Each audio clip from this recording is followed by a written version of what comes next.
صدقہ کی اہمیت۔ مدثر اور عابد دونوں بہت اچھے دوست تھے۔ دونوں ایک کلاس میں ہی پڑھتے تھے۔ آج عابد بہت اداس تھا۔ مدثر نے پوچھنا چاہا لیکن پہلے پیریڈز کی گھنٹی بج گئی اور یوں سارے پیریڈز میں مدثر عابد سے اس کی اداس ہونے کی وجہ پوچھ نہ سکا۔ جیسے ہی بریک ہوئی تو مدثر نے عابد سے پوچھا، آج تم صبح سے اداس کیوں ہو؟ عابد نے جواب دیا، میرے پاس اسلامیات کی بک نہیں ہے۔ بریک کے بعد جب میں کلاس میں جاؤں گا تو سر سے کیا کہوں گا کیونکہ مجھے آج سبق بھی یاد نہیں ہے۔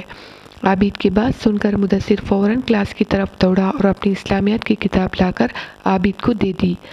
عابد نے بہت خوشی سے کتاب لی اور بریک میں ہی سارا سبق یاد کر لیا۔ پھر دونوں دوست پیریڈز کی گھنٹی بجتے ہی کلاس کی طرف چل دیے۔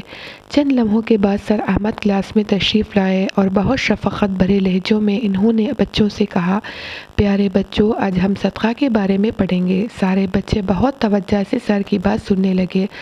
سر نے بچوں کو بتایا کہ اللہ کی راہ میں کوئی بھی چیز ثواب کی نیت سے خرچ کرنا صدقہ کہلاتا ہے۔ مزید وضاحت کرتے ہوئے بولے کہ ہم اللہ کی راہ میں صدقہ کریں گے تو اس سے نہ صرف ہمارے گناہ معاف ہوں گے بلکہ ہماری بہت سی بیماریاں بھی ختم ہو جائیں گی اور ہمیں بہت ثواب ملے گا۔ سر کی باتیں سنا صرف کلاس کے بچے غور سے سن رہے تھے بلکہ ان کے تجسس میں مزید اضافہ ہو رہا تھا۔ اسی تجسس بھرے لہجے میں عرفان نے سر سے پوچھا، ہم کیسے صدقہ کر سکتے ہیں؟ سر نے جواب دیا، ہم صدقہ کسی بھی ضرورت مند کی ضرورت پوری کر کے کر سکتے ہیں۔ تم کسی بھی جاندار کو کھانا کھلا سکتے ہیں۔ جانوروں یا انسان ان کے بھوک پیاس کو ختم کرنے کے لیے ان کی مدد کر سکتے ہیں۔ درندوں اور پرندوں کو دانہ کھلانا بھی صدقہ ہے۔ یہی نہیں، تم چھوٹے چھوٹے کیڑے مکوڑوں کو بھی کھانا ڈال کر ثواب کما سکتے ہیں۔ سب سے بہترین اور آسان علم کے راستے میں کسی کی مدد کرنا ہے اور علم کے راستے میں کیے گئے صدقے کو صدقہ جاریہ کہتے ہیں، جس کا ثواب ہمیشہ ملتا رہتا ہے۔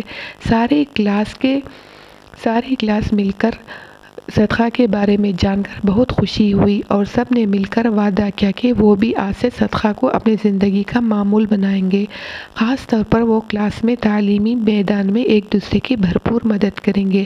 سر ساری کلاس میں بہت خوشی ہوئے اور سارے بچوں کو شاباش دی۔